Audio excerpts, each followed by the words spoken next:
Welcome to the third and final class of these courses on the Canaanites. We're in week 3. We're going to be taking a closer look at the mythological texts in the context of the Bible, and provided genealogy of the gods and a list of the names of the primary sources we're going to be drawing on. So that should be a good reference. The other thing is I'm going to be reading a lot of summaries. Okay, I don't expect you to retain everything in the summary, but the class doesn't allow me to give homework, so I'm kind of limited on how much I can actually talk about these things with just the summary. So thank you for your patience, and let's get started. So the ball cycle, it's the third one down. The ball cycle is, let's get to the summary. The ball cycle can be divided into 4 major events. So we got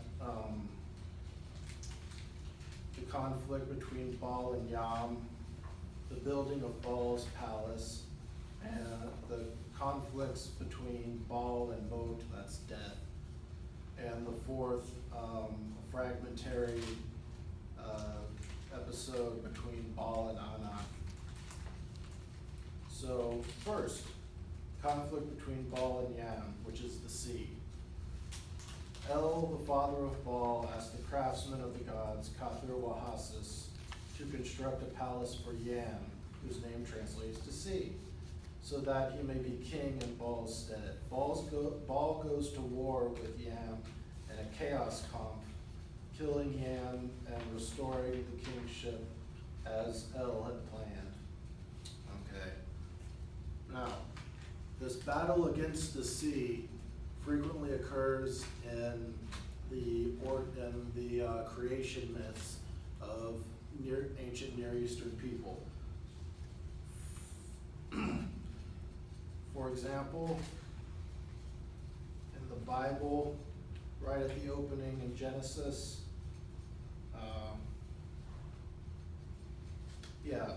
1:6, God said, "Let there be an expanse in the midst of the water, that it may separate water from your water." God made the expanse and separated the water which was below the expanse from the water which was above the expanse. Okay. So this idea of dividing the water from order, and then outside of that, called the expanse or the firmament, there is the waters that symbolize chaos or some sort of primordial state of being before the aspect of order. Now, there's also another chaos comp in the Apocalypse, which is in Isaiah 27:1. Oh, that's called the small apocalypse, that Isaiah passage, is that correct? I don't know, it might be. I'm not sure. It says, in that day the Lord will punish with his great, cruel, mighty sword, Leviathan the elusive serpent, Leviathan the twisting serpent. He will slay the dragon of the sea.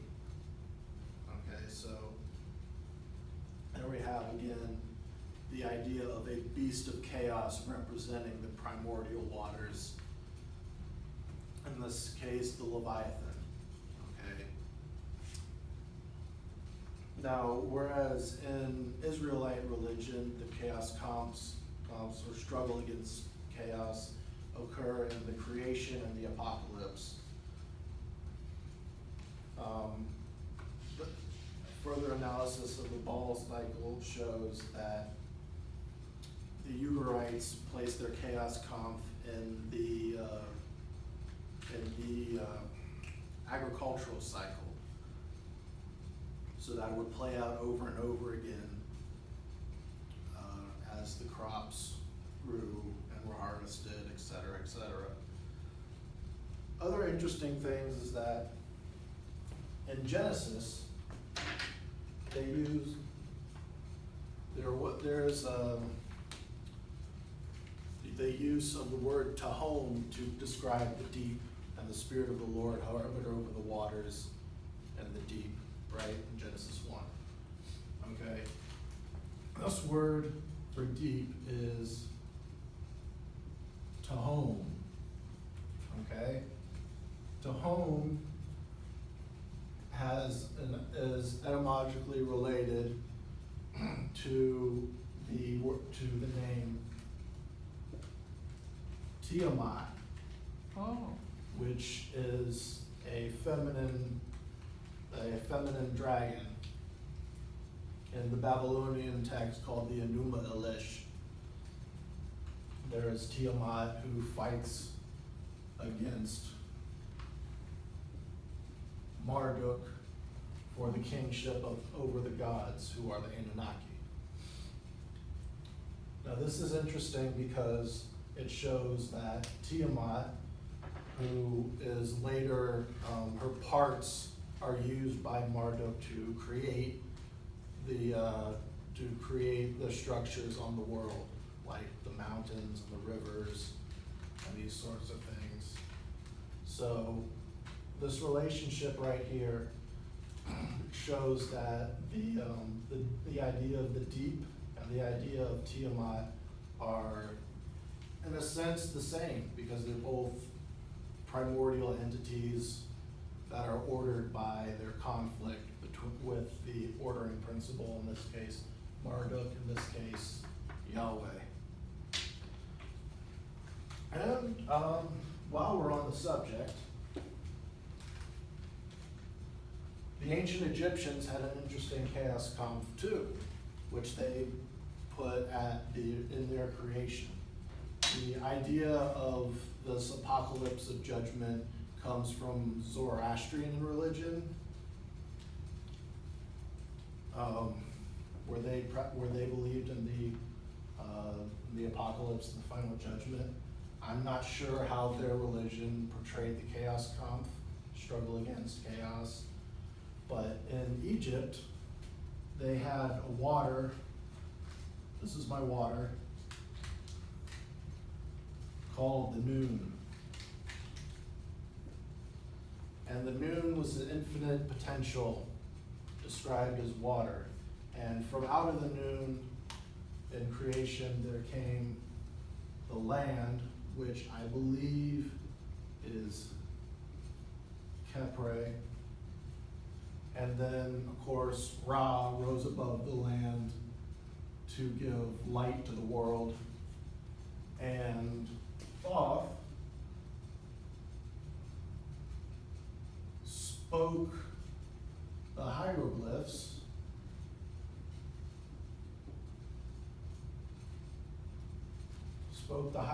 into existence. This is reminiscent of Plato's World of Forms, if we're familiar with that, where the hieroglyphs as spoken by Thoth are the forms coming into creation. And writing the hieroglyphs as Egyptian scribes is like the shadows of the form are the written versions of the hieroglyphs.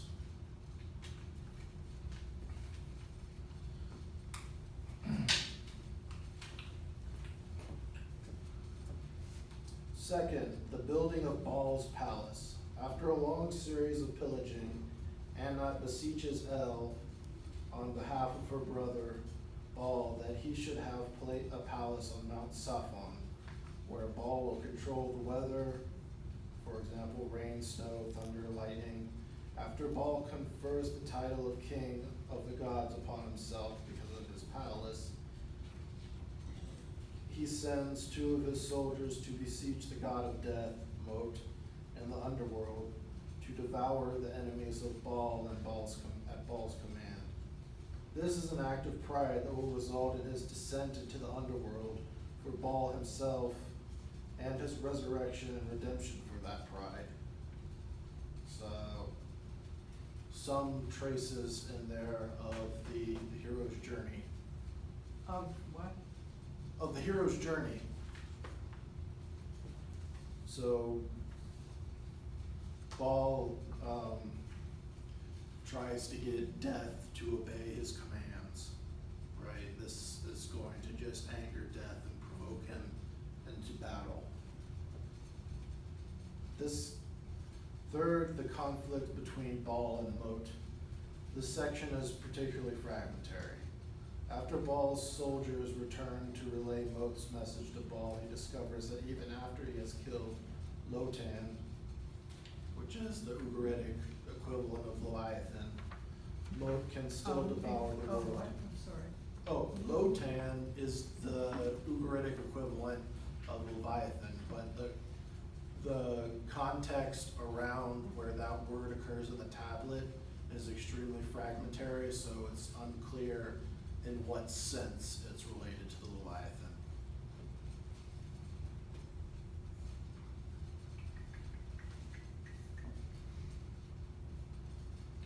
Mot can still devour the world.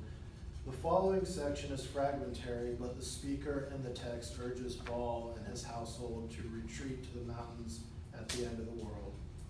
Baal obeys, but first has intercourse with a heifer, most likely to provide an heir before he descends from the mountains into the underworld.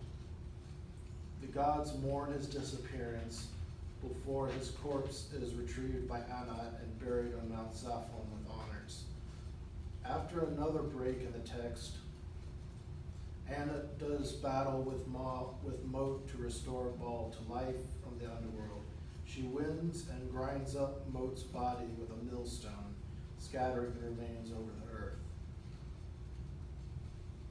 Now this is interesting because it goes back to Tiamat. And Marduk using the body of Tiamat to create the world. Okay, Anna is using the body of Mot to fertilize the ground so that the crops can grow. Hence the use of a millstone. Mot goes to Mount Zaphon to battle Baal again after 7 years, and El interferes to stop Mot and wins by taunting him. Mot then in fear acknowledges Baal's kingship. The fourth, Baal and Anat. This text is poorly preserved so that only the beginning of column 2 and the end of column 3 are legible. They go hunting together and several animals give birth, but the details are very questionable at best. Analysis. After El has given permission for Yam to make war against Baal for his throne in the divine assembly,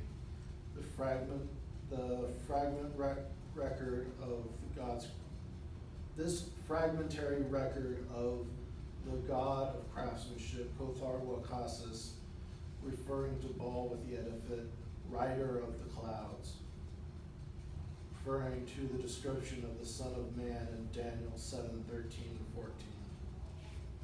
The messianic figure is said to have come with the clouds of heaven, so I would argue that the similarity proves a continuity in West Semitic typology of the dying and rising God. Additionally, it is known that the name of Yam can be translated to sea, as in Daniel 7 verses 2-3.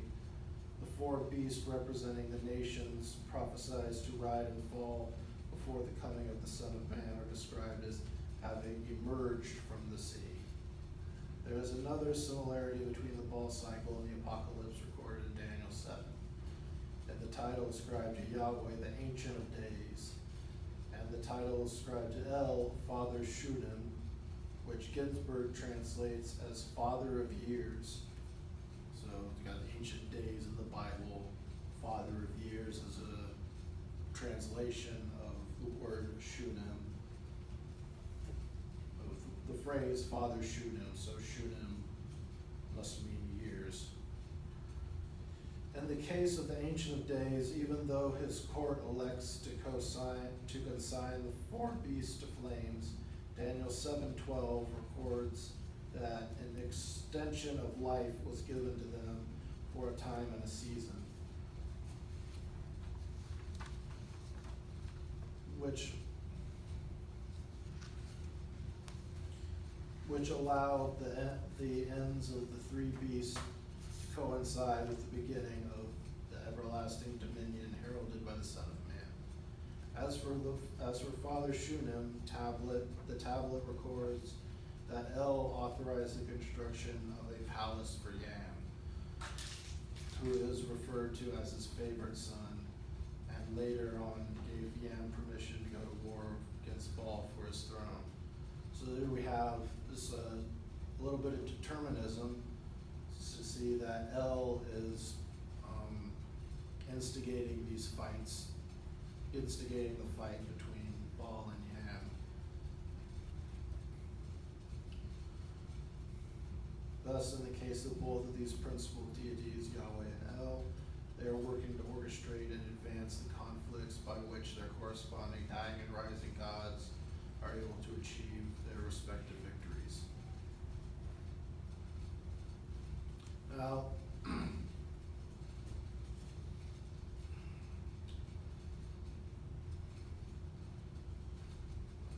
quotations from the god Mot by the two servants of Baal indicate that he wanted to possibly lure Baal into combat against the seven-headed serpent Lotan, which is usually equated with the Hebrew Leviathan, although it is uncertain for what purpose.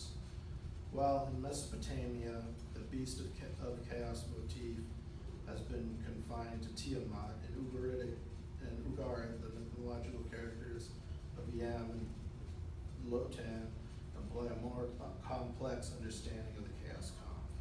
Comparison between the aspects of the Baal cycle and Isaiah 27, however, reveal a possible link that is necessary to describe how Lotan and the death of Mot can be understood as eschatological events.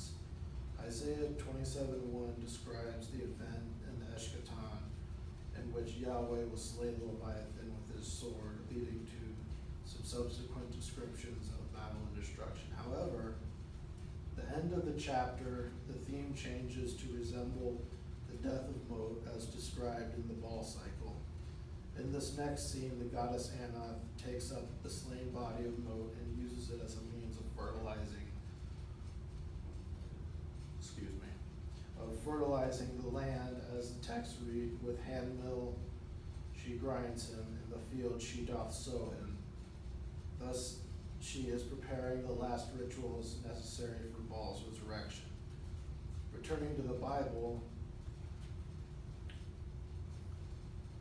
in Isaiah 27:12 to 13, there is a description of how Yahweh will beat out the peoples like grain, and thereafter the children of Israel shall be picked up one by one, leading to the culmination where they shall come together and worship Yahweh in Jerusalem. In both the Hebrew and Ugaritic contexts here, there is a possible continuity, even though the exact nature of Baal's fight against Lotan remains obscure, showing how the bodies of malevolent concepts personified are utilized by divinities for the purpose of revitalizing the land of their respective nations. Now, secondly, the KRT text, KRT epic. The tables of the legend of King Kurta were discovered during the 1930-31 Friends excavation at Ugarit and are known to date from the reign of King Nakhmad during the second quarter of the 14th century BC. Summary. The Kirta text, the KRT text, the text opens with King Kirta of Huber, distraught about losing 7 wives and has no heir. He goes to sleep and is met by El in a dream, where he reveals to Kirta his title as son of El and promises a wife who will bear his heir from the conquest of the city-state of Udum. He awakens and makes war against Padul, king of Udum, and is victorious, taking Pabu's daughter Hure as his wife. El gives another prophecy, which plays out when Kirta receives 8 sons by Hure, including Yasib, who will be suckled by the goddesses Asherah and Anat. Now, we recall in the Epic of Gilgamesh, who was suckled by the goddess Anat, by the goddess Ninurta, and that allowed him to grow to giant proportions. So in this essence, we should view his son Yasib as possibly a giant, but in some way excessively strong because of this suckling. Kirta is also, we're going to see Yasib later on become an usurper to Kirta's throne. Kirta is also promised many daughters by El, which also comes to be, and the family celebrates with a feast. Kirta later begins to be sick, and his household weeps for him, but the text is damaged and does not account for the cause of illness. Kirta's family prays to El for their king to be restored to health and not die. El assembles the gods and lifts Kirta's illness. It is only after that that the text indicates Yasib was trying to use Kirta's illness to justify usurping the throne and was promptly cursed by his father. So that whole decision is sort of foretold by him being suckled by the goddesses. Analysis. Comparing different titles to Kirta that were given in the Bible to David and Moses. The king's passivity and the discovery of the text within the priest's library both enforce the lesson taught by the text, which is that even kings are but pawns in the eyes of their supreme divine patriarch El. Also, in the initial dream sequence, when El addresses King Kirta, he uses the title Bul El, thy father, to refer to his relationship with the king. Keret's title, son of El, should not be taken in the biological sense, but in the figurative, since the Israelites are known to have borrowed the institution of kingship from their Canaanite neighbors. And therefore, the biblical concept of kingship can be used to interpret the Ugaritic concept of kingship and vice versa. Evidence for the kings of Israel taking on the figurative title of God's son can be found in 2 Samuel 7:14.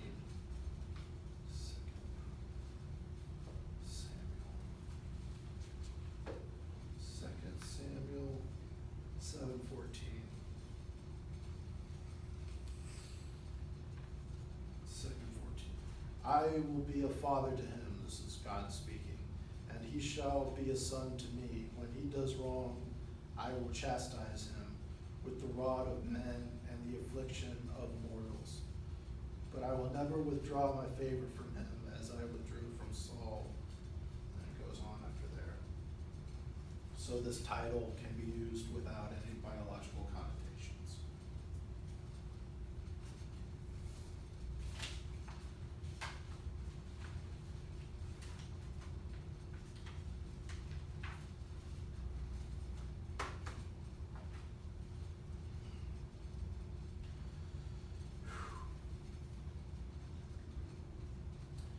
In King Kirta's dream encounter with El, God identifies the king as the son of El, which Ginsburg argued carries the same connotations of exclusivity and clarity communication as the title given to Moses, servant of the Lord, as described in Numbers 12:6-9 and Deuteronomy 34:5-11. I argue that this is because in the case of Moses, he was given a title above the other prophets because Deuteronomy 10-11 clearly states that there has never yet arisen a prophet like Moses whom God knew face to face. The author of the KRT text does not specify a face-to-face encounter, so there is no reason to assume that Kirta is above any other prophet from the epic text. Now, the Rephaim text. I guess, now, what is the connection you're making there in that paragraph? Which, In Carrot's dream encounter, yeah, the son of El, yeah. I was. and Moses, what, I'm sorry, so there's a connection between the text? Well, I'm refuting the connection. Oh, I'm sorry. So, there's a scholar, Ginsburg, who does the translations of this, Uh-huh, who's done a translation of this, and he argues that Moses is a proper, is like a proper description of King Kirtan's because of the shared title. But I'm saying that that there is no shared title because Moses has special prophetic status that is not shared with King Kirta. mm, Does that answer your question? yes, it does, thank you. Okay. Now, I'm gonna look at the Rephaim text, which occurs by itself in an extremely fragmentary state, but also is referenced in the AQHT epic, which we touched on last week's class. So in the Bible, the word Rephaim is typically used to describe a race of giants. But in the Ugaritic text, Isn't that Nephilim? there's both of them. There's Rephaites and there's Nephilim. They're different, is that right? Or not? The Bible makes a difference, but I don't really understand what it is. Okay, So the Ugarites use this title of Rephaim to describe their like eponymous ancestors, like kings and heroes who have died and gone to the afterlife and gone to the underworld, and they have a special status as Rephaim. The AQHT text is also valuable for the evidence it gives for the cultural identity of the Rephaim, which is found in the Bible in conflicting descriptions.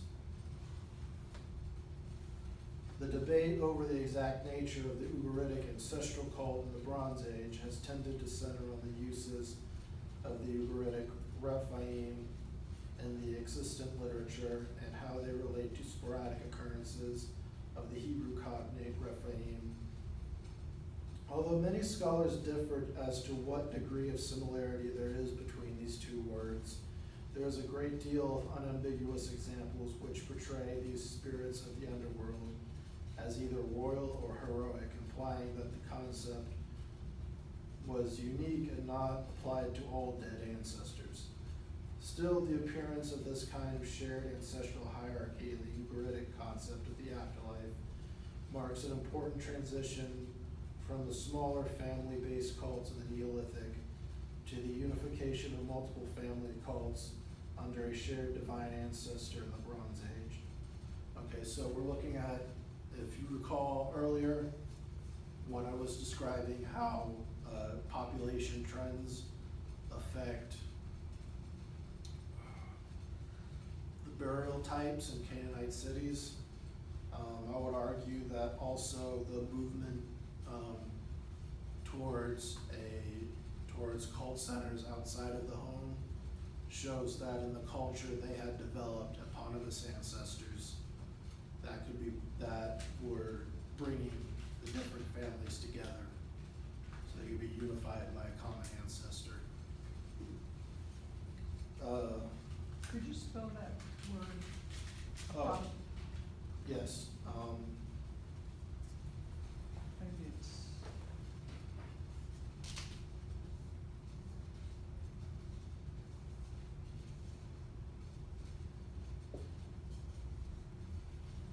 Oh, eponymous ancestors, Yeah, like shared ancestors between but. different families who are like religiously related but not necessarily biologically related. But the word eponymous is spelled how? I don't know. Not that good. I don't know that word. It's like, they would have an ancestor, like, for example, Adam. We are all humans descended from Adam, so that can join us together as a cultural unit.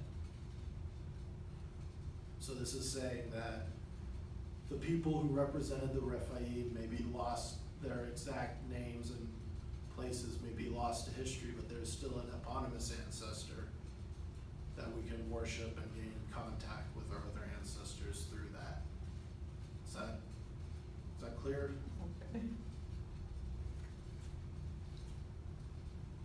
It's talking about ways that the city-states had for achieving cultural unity.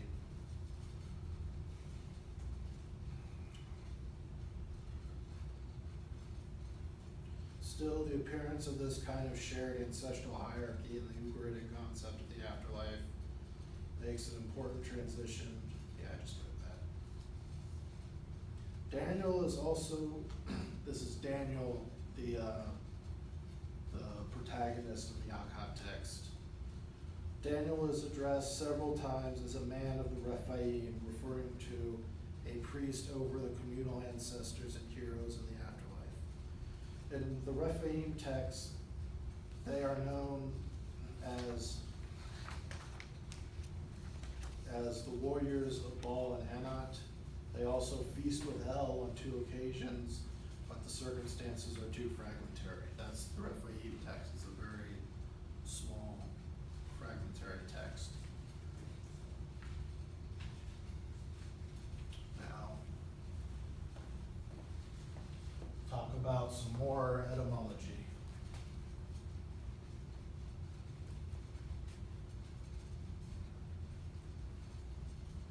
Okay.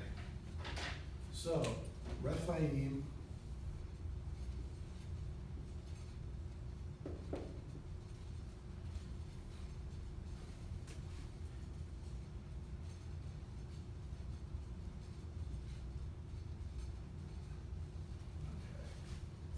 So the root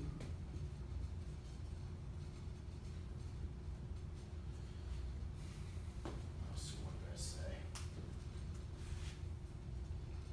Yeah, the root here has been linked by the scholar Coogan to fit in the category of healing. Right? So the Rephaim, so the word Rephaim can also be translated as healer.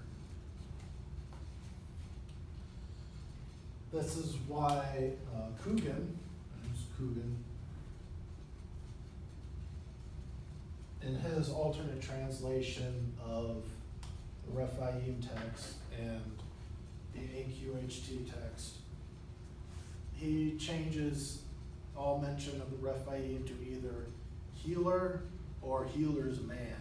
So healer's man is the equivalent of a priest of the Rephaim, but it's better to use the actual word Rephaim, which has a much more expansive variety of uses, rather than putting in healer, which sort of detracts from the religious stature that a priest of Baal, such as Daniel, would have had in his lifetime. Both the grammatical root corresponding to Rephaim that best describes these spirits' function and the Ugaritic religion refers to healing. Astur argued in 1965 that the etymology of the Ugaritic Rephaim is traceable back to the root Rapha, meaning to heal, because these underworld spirits were associated with bringing fertility to the seasonal harvest. Coogan often refers to Daniel and Akkad as the healer's man, referring to a title of Baal and Daniel's role as Baal's priest. However, the term Rephaim might better be thought of as a deified ancestral spirits of many Canaanite peoples pulled together into one eponymous ancestor, rather than being solely confined to the kingdom of Ugarit alone. That is the end of my lecture. Do you have any questions? Can you expand a little on that concept of the Son of Man and Right. its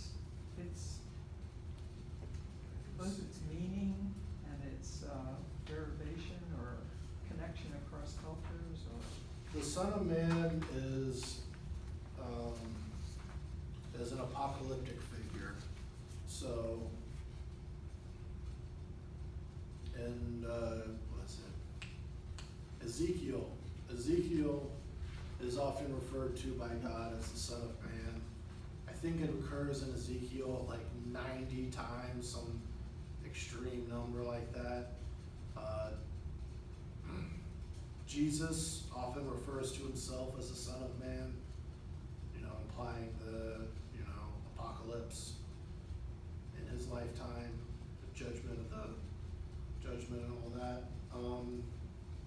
It's really a mysterious guy. There's no, I don't know much about him other than Jesus refers to himself as the Son of Man, and the occurrences in Ezekiel and Daniel. This is a figure who who is active during the apocalypse. That's as sort of far as I can get with that. But it is in these other cultures too, the concept? Is that what? Yeah, I was looking at the concept of Baal and how close he is to the Son of Man, and he does have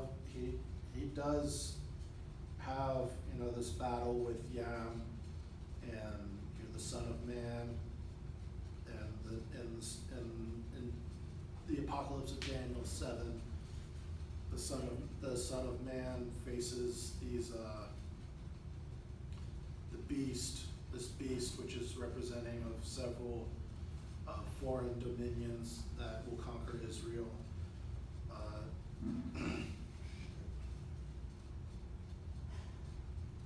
I'm sorry, I don't know much more about the definitions that you're asking for. As I'm recollecting, it's Isaiah 24 to 27 that's what's called by some as the small apocalypse. Oh, Although not everyone agreed, it's another one of those open book kinds of debates. right. But I did read a thesis on those chapters, Okay. and when I came across, because I read it because I came across the title, Small Apocalypse. So I don't know, I have never studied what is that whole apocalyptic. Yeah, this is all news to me. I don't know. But you're referring to it as, in 27, as an apocalyptic. Yeah, because that's at the end, on that day, meaning Judgment Day, Yeah. God will slay the Leviathan.